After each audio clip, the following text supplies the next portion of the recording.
mais où l'autorité, Oh le là là. savoir et les enseignements fondamentaux sont aujourd'hui remis. L'autorité avant le savoir. Mais bien sûr, c'est vrai que sans TikTok, pas de Bardella, hein. Sans Instagram, pas de Bardella. C'est quand même le candidat TikTok qui t'explique que les réseaux sociaux, attention, c'est dangereux, il faut faire très attention avec le cerveau des jeunes, la bande passante, hein, comme disait Jean-Noël Barrot, hein, la bande passante cérébrale. Voyez comment la guerre cognitive est au cœur du jeu politique actuel, et pas seulement en France, au niveau international. Ce qui se passe aujourd'hui, et c'est important de le souligner, c'est que vos cerveaux sont le champ de bataille. L'idée, c'est de vous faire basculer d'un côté ou d'un autre, de vous faire entrer dans un récit qui n'a rien à voir avec la réalité, de vous faire accepter une propagande totalement débile, ou bien de vous faire devenir raciste, tout simplement, en disant mais oui, il faut absolument en finir avec tous ces étrangers. Quand on regarde les chiffres, bon, on n'est pas non plus sur un grand remplacement comme certains voudraient en parler. Donc on est là dans une guerre cognitive où l'enjeu, c'est votre cerveau. Et la seule parade, c'est l'intelligence. Le fait de dire non, je ne vais pas tomber dans le panneau. Je m'informe, je regarde, mais je suis critique. Je garde mon esprit critique.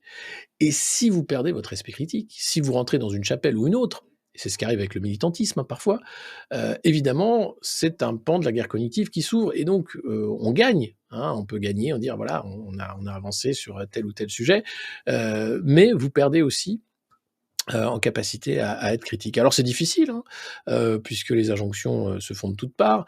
Vous devez vous sentir seul au sein de votre famille, parfois. Hein, les événements familiaux, quand vous avez des discussions, ça vole pas très haut. Hein, les gens sont mal informés en général, donc essayer même de les informer ou de rentrer dans un débat avec ces gens-là est stérile, puisque la plupart du temps, vous allez passer pour le conspi de service ou oui, c'est bon, on sait, toi, c'est mieux que les autres, etc.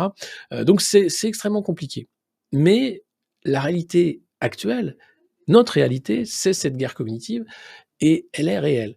Moi, j'essaye de développer l'esprit critique et de faire en sorte que vous soyez informés et que vous sachiez aussi que la propagande, elle est ultra présente dans ce qu'on appelle l'information. Ce que veut Macron d'ailleurs, c'est tuer hein, ces espaces d'information parallèles parce qu'on n'y fait pas de la propagande. Voilà, on y fait de la contre-propagande, on va dire, puisque lui il voudra absolument qu'il y ait une mainmise d'ingérence étrangère ou de robots, etc.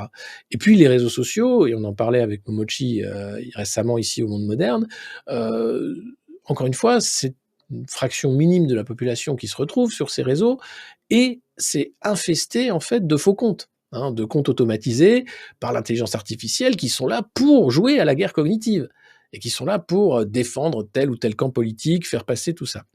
Et le pire étant maintenant que vous avez des politiques qui sont eux-mêmes dans le champ de la guerre cognitive et qui essayent de se positionner en fonction hein, du sondage, du dernier sondage, de où va tout ça. Quel esprit critique on a avant 14 ans?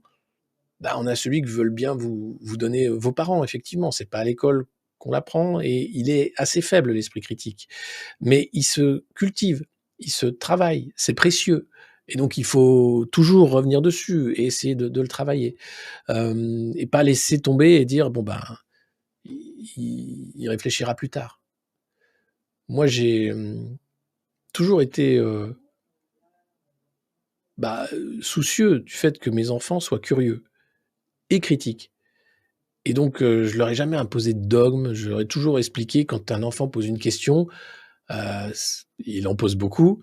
La facilité, c'est de pas répondre. Dire, ah, c'est bon, tu verras plus tard, je t'expliquerai. Mais si vous essayez de répondre et avec la meilleure capacité possible, on dit, écoute, je ne sais pas, mais a priori, voilà ce que certains pensent, voilà ce que d'autres pensent, on arrive à quelque chose. Mais ça se cultive, ça se travaille, l'esprit critique.